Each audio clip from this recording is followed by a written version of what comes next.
Thank you friends, welcome back to my YouTube channel. అంటే నేను solar power plant మధ్యప్రదేశ్లో చేసేటప్పుడు తీసిన ట్రైన్ జర్నీ అండి.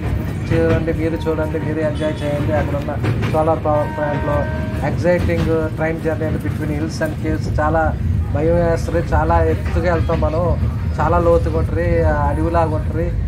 చాలా జర్నీ చాలా ఎగ్జైటింగ్గా ఉంటుంది. చూస్తే అదొక భయంగా ఉంటుంది, సంతోషంగా ఉంటుంది. నేల మీద వచ్చేదాకా భయంగా ఉంటుంది.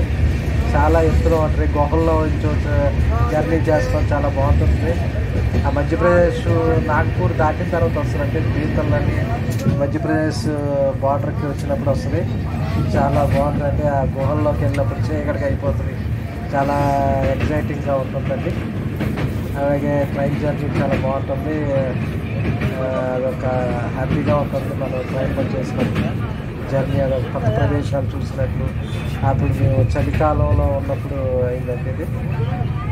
సోలార్ పవర్ ప్లాంట్లో చేశాను నేను మధ్యప్రదేశ్ శామ్గర్లో. నేను 3 years ఉన్నాను అక్కడ.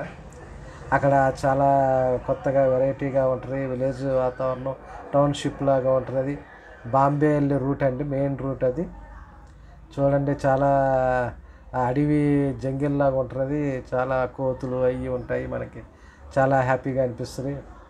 ఎగ్జైటింగ్గా, అదంతా భయంగా ఉంటుంది. చాలా హ్యాపీగా ఉంది. చూడండి, మీరు చూడండి, మీ కళ్ళతో మీరు చూడండి.